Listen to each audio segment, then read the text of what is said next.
Assalamu alaikum, dear students. Today's topic is about SOPs for spring cleaning. Spring cleaning means, you know, in many cultures, annual cleaning occurs at the end of the year,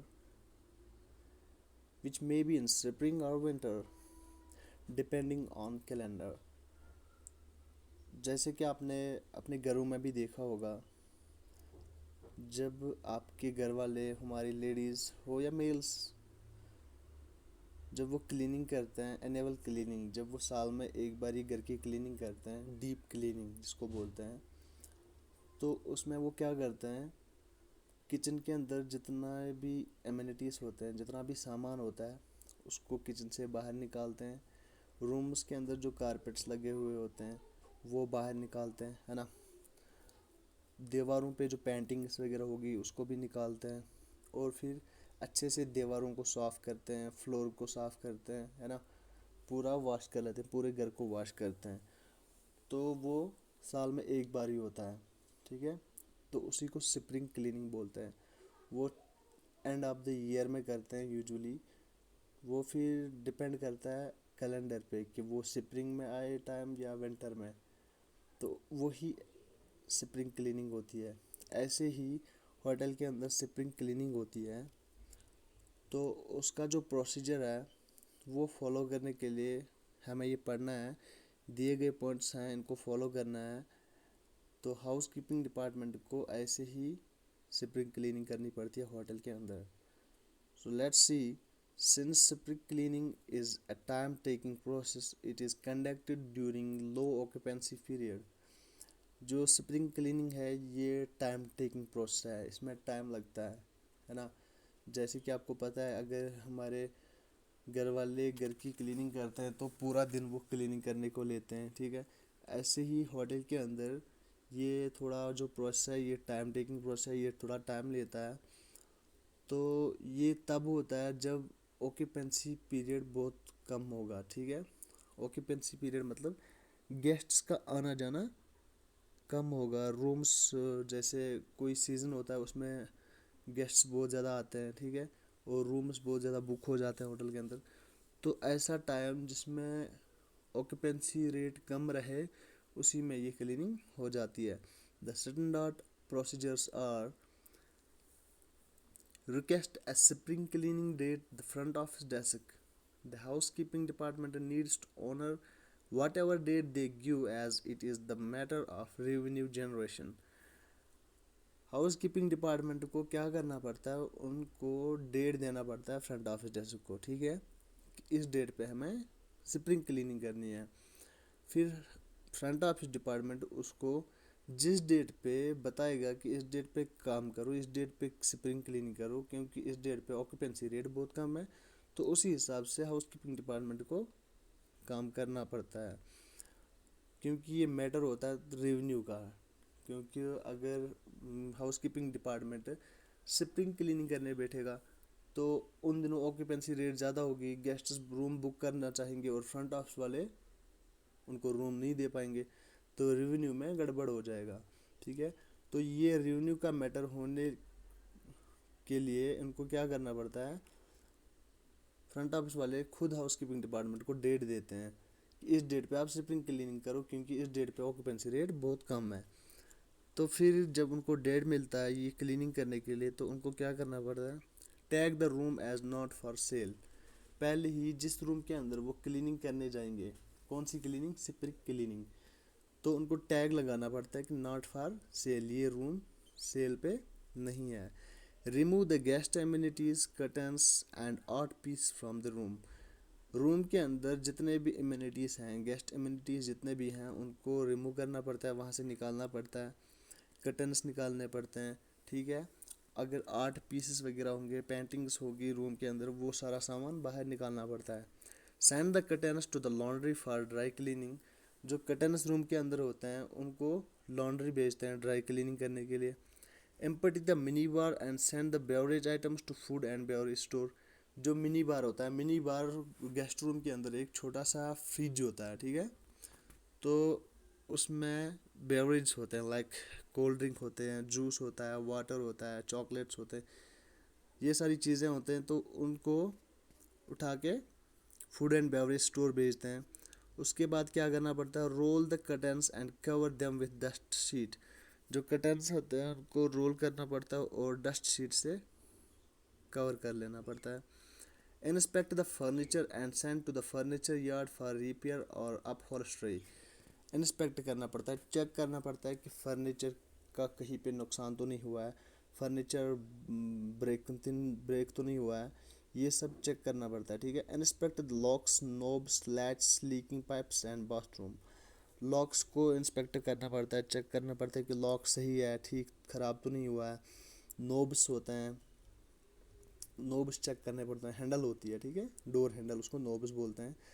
let's होती है, let's door के पीछे metal एक लगा होता है जिससे door faster हो जाता है, ठीक है। लीकिंग पाइप्स देखनी पड़ती है, पाइप कहीं लीक तो नहीं हुई है। बाथरूम देखना पड़ता है, उसको चेक करना पड़ता है कि वहाँ पे कुछ लीक तो नहीं हुआ है, कोई नुकसान तो नहीं हुआ है।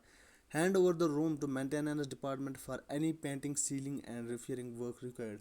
अगर रूम के अंदर कोई भी वर्क करना है आपको लाइक कोई रिपेयरिंग करनी है, ठीक है, कहीं पे कुछ मैं वाश ये क्या बोलते हैं पाइप लीकिंग हुई है, कोई भी नुकसान हुआ है, तो मेंटेनेंस डिपार्टमेंट को हैंड ओवर करना पड़ता है रूम, वो खुद उसको संभालते हैं।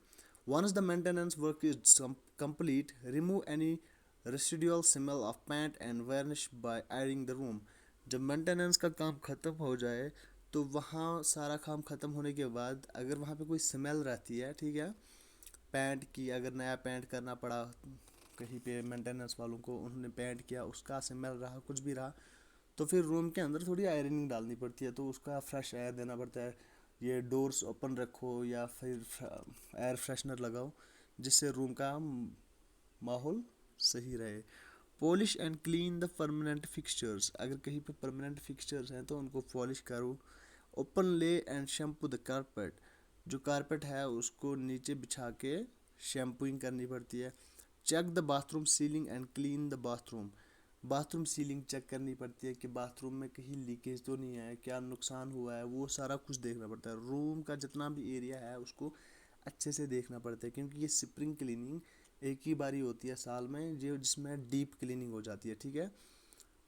उसके बाद क्या करना पड़ता है, make the bed using fresh bed linen. जब सारा कुछ आपने देख लिया, सब कुछ क्लीन कर लिया, आपने चेक कर लिया कि कहीं पे नुकसान तो नहीं हुआ है, ये सब होने के बाद आपको बेड बनाना है फिर से। तो बेड बनाने के लिए आपको फ्रेश लिनन यूज़ करना पड़ता है, ठीक है, वही नहीं कि जो लिनन वहाँ पे था वही लॉन्ड्री से नया लिनन लेके यूज़ करना पड़ता है। Restore the art pieces furniture and guest supplies. जो गेस्ट सप्लाईज रूम के अंदर थे, जो आपने रिमूव किए थे, फर्नीचर था, आर्ट पीसेस थे, पेंट्रीज थे, तो वो सारा रूम के अंदर वापस लाना पड़ता है। Call room service for restoring mini bar glass and trace.